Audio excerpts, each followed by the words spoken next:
Hola, ¿qué tal? Muy buen día. Mi nombre es Praxedis Vargas Torres y soy alumno del Centro Universitario de Arte, Arquitectura y Diseño. Y hoy voy a presentar tipos de dibujo y los cánones de belleza, de la materia Proyecto 1 Contextualización Arquitectónica, impartida por el profesor Alexandro Vicente Albirde Susilla. Competencia 1. Conoce y aplica el dibujo intuitivo y simbólico para bocetear espacios habitables originados y destinados al ser humano, aplicando los principios de los cánones en la esquematización de los espacios básicos de la vivienda. Introducción al dibujo. ¿Qué es? El dibujo es una forma de expresión gráfica que plasma imágenes sobre un espacio plano, considerado parte de la pintura y una de las modalidades de las artes visuales. Es la representación gráfica formada por líneas, figuras, sombras, plasmadas sobre una superficie plana, realizada con distintas técnicas, y su representación es subjetiva. Cada dibujante utilizará estilos distintos. Se utilizan trazos y líneas, diferenciándose de la pintura, en la que se utiliza la zona o mancha, siendo distintos estos conceptos porque incluso utilizan técnicas diferentes. Existen en la actualidad muchos estilos de dibujo, y sus aplicaciones son muy diversas. El uso de los símbolos, derivación de los dibujos, han tenido presencia en todos los ámbitos de la vida del hombre, en la religión, la política, la sociedad, las ciencias, entre muchos otros.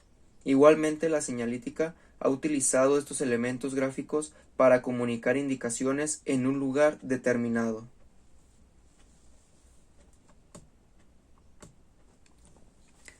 El dibujo representa el lenguaje gráfico universal y ha sido utilizado por la humanidad desde la prehistoria como los primeros métodos para comunicarse de forma escrita. El dibujo sirve como herramienta para la representación de objetos reales o ideas. El dibujo convencional se realiza con lápiz, pluma, grafito o crayón, pero existen técnicas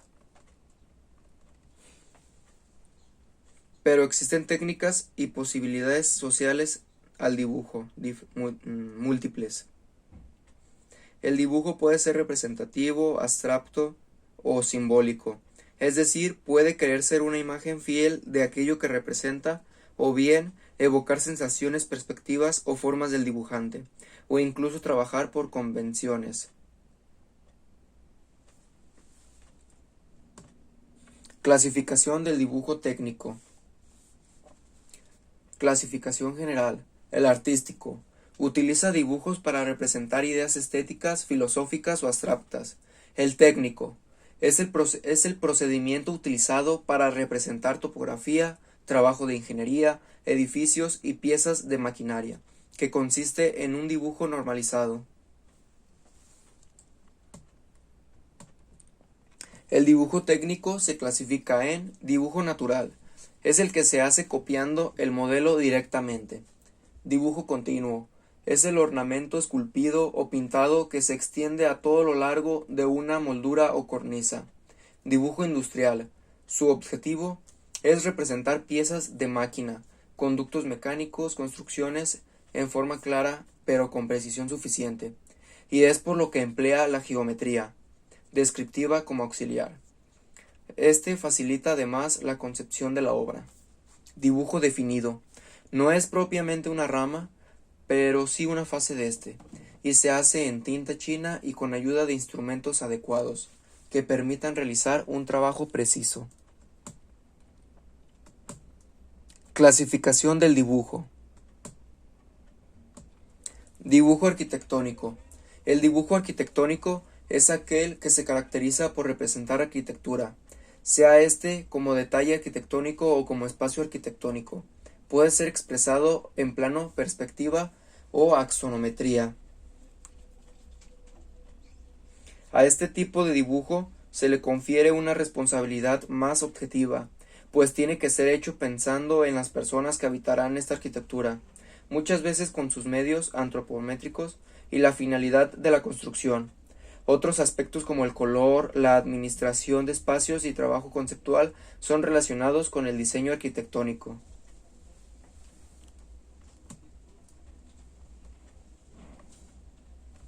Dibujo mecánico.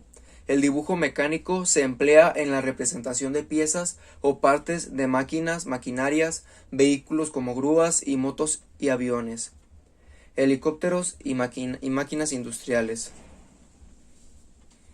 Los planos, que representan un mecanismo simple o una máquina formada por un conjunto de piezas, son llamados planos de conjunto, y los que representan un solo elemento, plano de pieza. Los que representan un conjunto de piezas son las indicaciones gráficas para su colocación y armar un todo. Son llamados planos de montaje. Dibujo eléctrico. Este tipo de dibujo se refiere a la representación gráfica de una industria, oficina o vivienda o en cualquier estructura arquitectónica que requiera electricidad.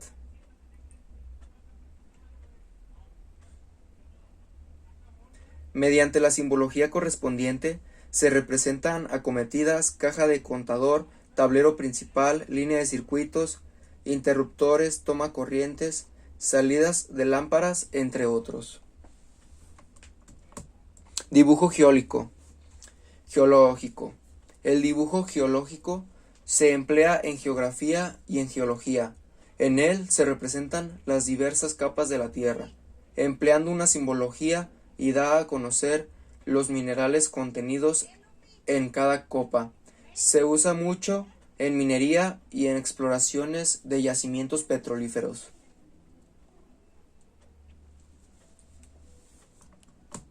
Dibujo topográfico. El dibujo topográfico nos representa gráficamente las características de una determinada extensión de terreno.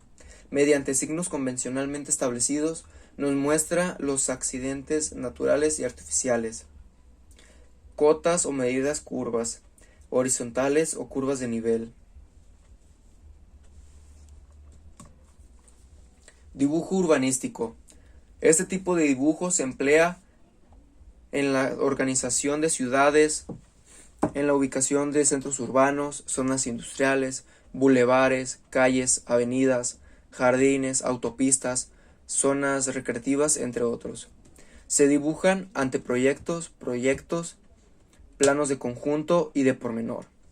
Otra definición sería que el urbanismo es el arte de proyectar y construir las ciudades de forma que sean satisfechas todas las premisas que garantizan la vida digna de los hombres y la eficacia de la gran empresa que constituye la ciudad.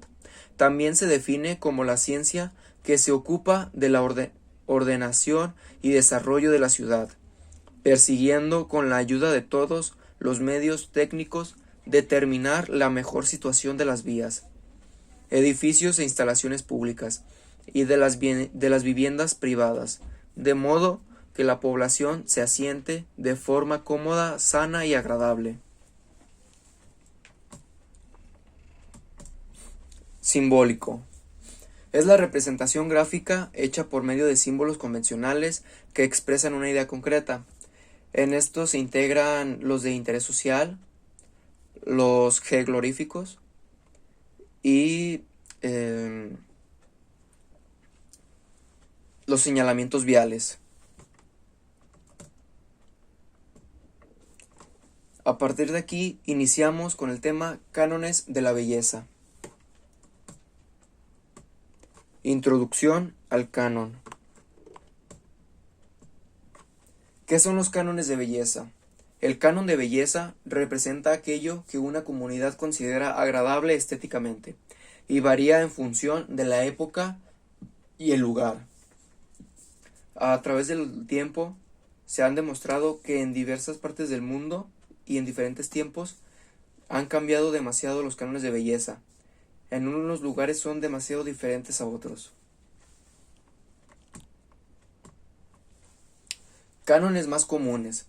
El canon antropométrico estándar o de tipo medio es el de 7,5 cabezas. El canon antropométrico óptimo o de tipo normal es de 7 3/4 cabezas. El canon antropométrico heroico o de tipo heroico es de 8 cabezas. Canon egipcio. En Egipto se utilizaron principalmente dos cánones, uno anterior al siglo VII a.C. y otro a partir de esta época. Los cánones egipcios se basan en el puño, el cubito y el pie.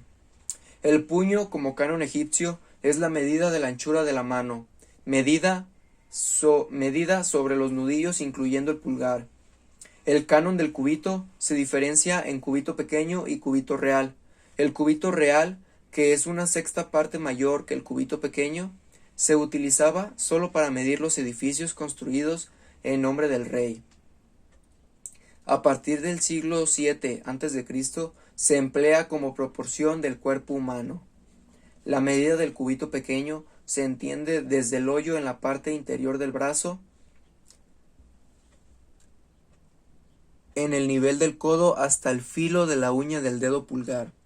La medida del cubito regio o real es mayor y se mide desde el hoyo en la parte interior del brazo en el nivel del codo hasta el filo de la uña del dedo corazón.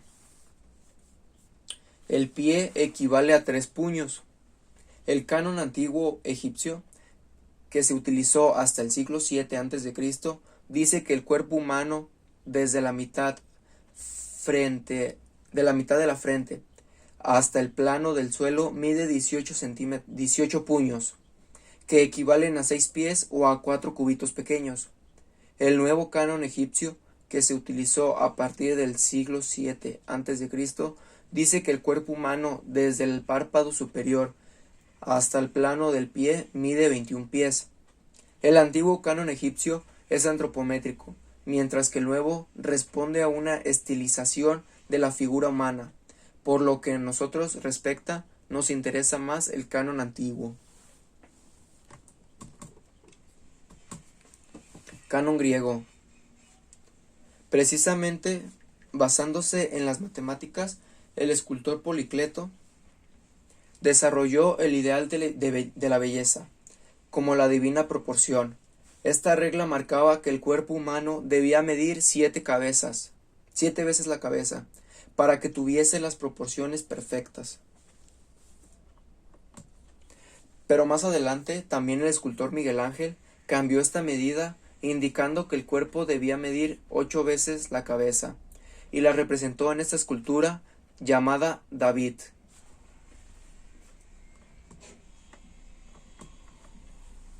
Canon Hombre de Vitruvio.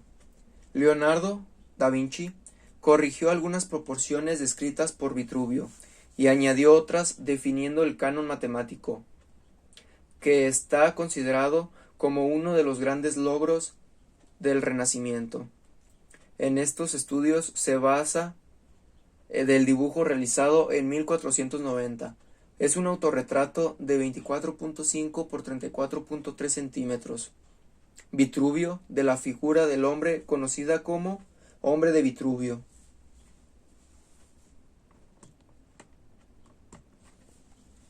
Leonardo basó su dibujo en las indicaciones de Vitruvio, en el texto que acompaña su dibujo, realizado en escritura especular. Corrigió algunas proporciones y añadió otras.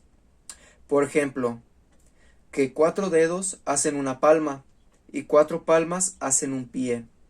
6 palmas hacen un codo. 4 codos hacen un paso. 24 palmas hacen a un hombre. Desde la parte superior del pecho al nacimiento del pelo de la séptima parte del hombre completo, desde los pezones a la parte de arriba de la cabeza será la cuarta parte. La anchura mayor de los hombros contiene en sí misma la cuarta parte. Desde el codo a la punta de la mano será la quinta parte. Desde el codo al ángulo de la axila será la octava parte. La mano completa será la 10ª parte. El comienzo de los genitales marca la mitad del hombre. El pie es la 7ª parte de la altura total. Desde la planta del pie hasta debajo de la rodilla será la cuarta parte, y igualmente debajo de la rodilla, al comienzo de los genitales, será la cuarta parte. La distancia desde la parte inferior de la barbilla a la nariz, desde el nacimiento del pelo a las cejas, es en cada paso la misma, y como la oreja. Desde el inicio de la rodilla hasta el inicio de la pelvis será la misma medida del torso. Desde el inicio de la rodilla desde el centro del pecho hasta la punta de los dedos de la mano será igual que la longitud de toda la pierna.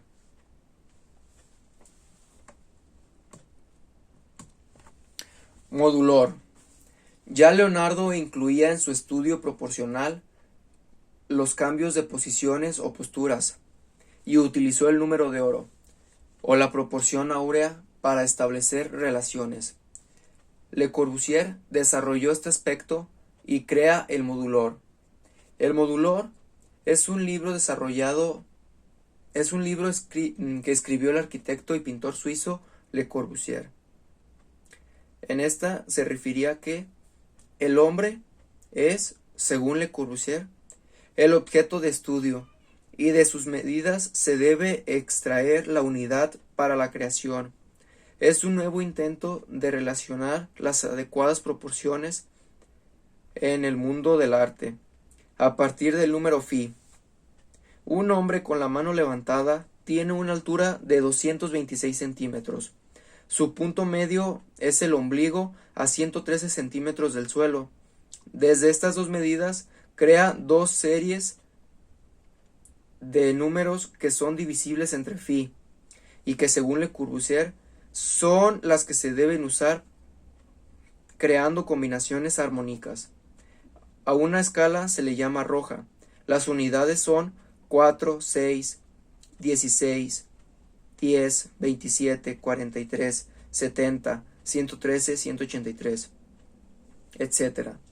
Y la otra, la azul, sus unidades son 13, 20, 33, 53, 86, 140, 226, 366, 592, etc.